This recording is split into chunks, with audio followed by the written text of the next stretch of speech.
चाणक्य के समय में भारत खंड खंड हो चुका था। कई जनपदों में बटा हुआ भारत एक अखंड राष्ट्र था ही नहीं, पर चाणक्य ने सभी जनपदों, सभी राजाओं के मन में एक संस्कृति, एक राष्ट्रीय भाव पैदा किया।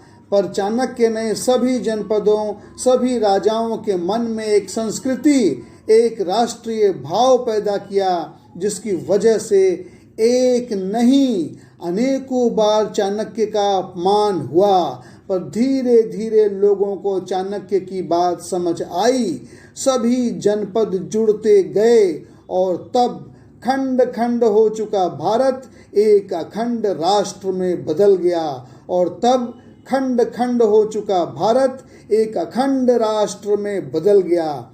आजकल गांव में या शहर में क्या होता है, इसे समझें। जब कोई अमीर है और वह मर जाता है तो लोग उसका धन हड़पने की कोशिश करने लगते हैं। पर उस अमीर के बच्चे मजबूत होते हैं तो कोई ऐसी हिम्मत नहीं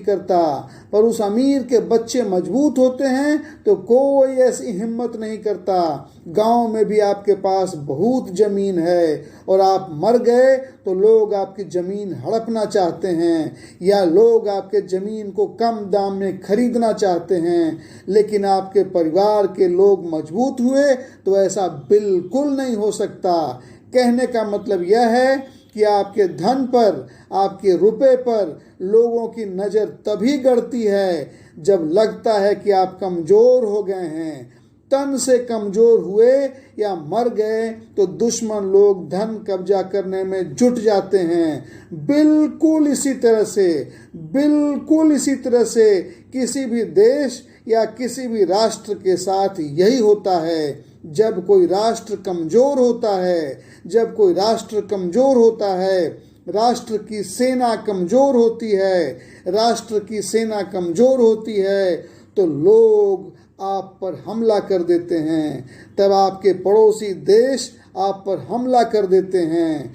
भारत 1947 में आज़ाद जरूर हो गया, पर मजबूत राष्ट्र, मजबूत सेना अभी भी बन पाया है या नहीं, इस पर आप सोचें।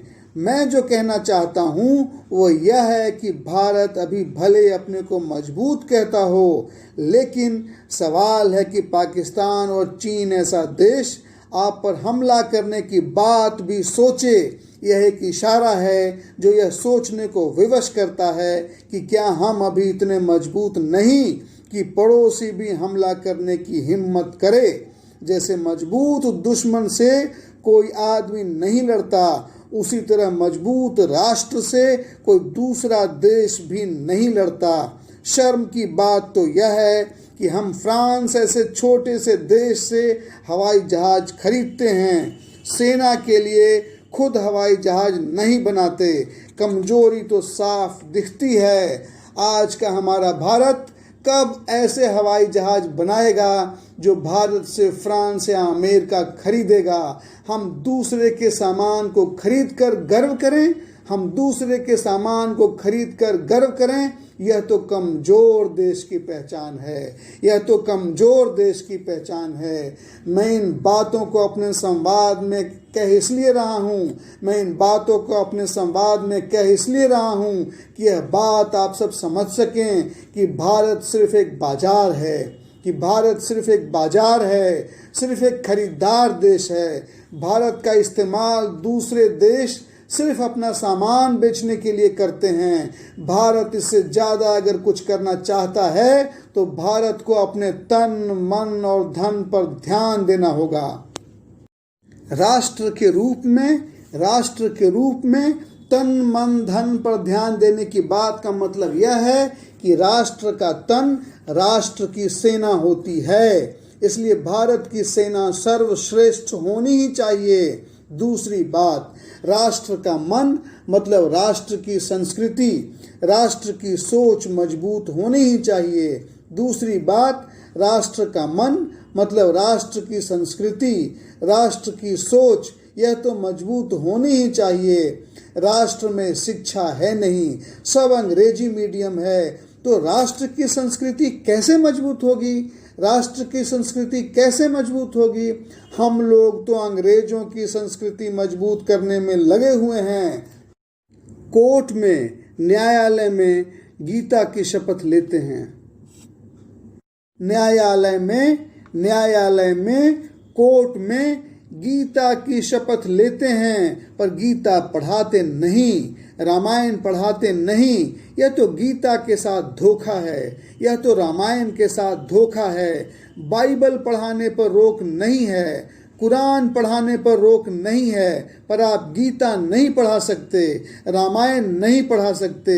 लोग इंग्लैंड, अमेरिका और शेक्सपियर पर पीएचडी करेंगे, लोग इंग्लैंड, अमेरिका और शेक्सपियर पर पीएचडी करेंगे, पर गीता या रामायण जैसे विषय पर पीएचडी का शोध नहीं होता। यह शर्म से डूब मरने की बात है। यह तो राष्ट्र के साथ धोखा है, यह तो संस्कृति के साथ धोखा है।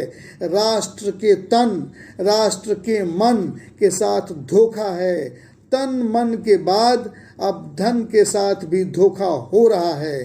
तन मन के बाद अब धन के साथ भी धोखा हो रहा है। जब भी दिवाली आती है तो पूरे भारत में सोशल मीडिया पर चीनी सामान का बहिष्कार करो, चीनी सामान का बहिष्कार करो, इस तरह की खबरें आती हैं। भाई आप ऐसा ढोंग क्यों करते हैं? भाई आप ऐसा ढोंग क्यों करते हैं? क्या भारत की जनता, क्या भारत के लोग चीन जाकर सामान खरीदते हैं? क्या भारत की जनता चीन जाकर सामान खरीदती है? यहाँ तो गांव, शहर, हर जगह चीन का सामान मिलता है। यह क्यों होता है? सरकार की मर्जी से होता है ना। यह क्यों होता है? सरकार की मर्जी से होता है ना। सरकार नहीं चाहेगी तो चीन का सामान भारत के बाजारों में आएगा ही नहीं, तब जनता कैसे खरीदेगी?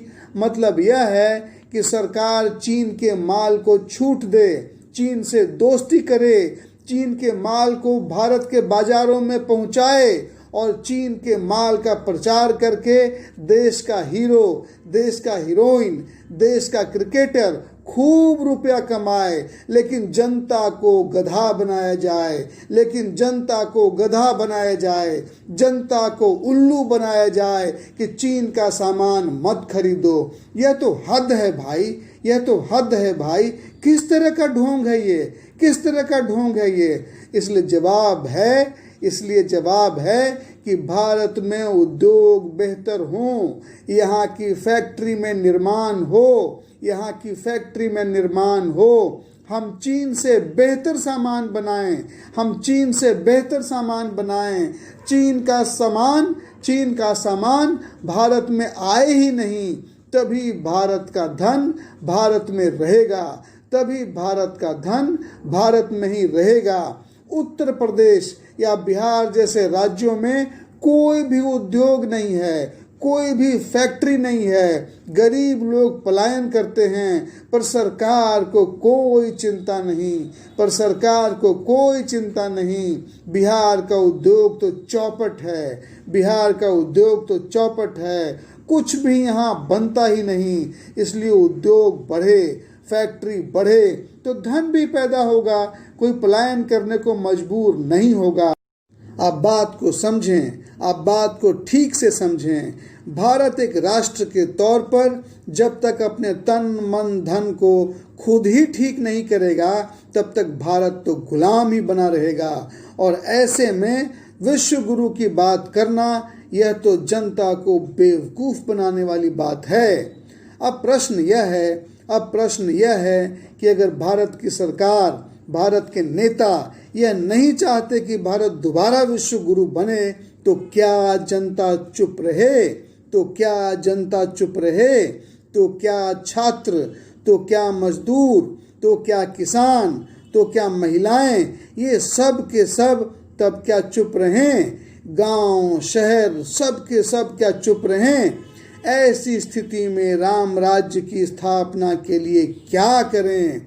ऐसी स्थिति में राम राज्य की स्थापना के लिए क्या करें? इसके लिए इसी विषय पर आधारित अगले संवाद को जरूर सुनें। आज आप सबों से इतना ही बात करके अब मैं अपने शांति संवाद को यहीं पे विराम देता हूँ। भाई पुरुषोत्तम का आप सभी स्नेहीजनों को स्नेह वंदन और हृदय से आलिंगन।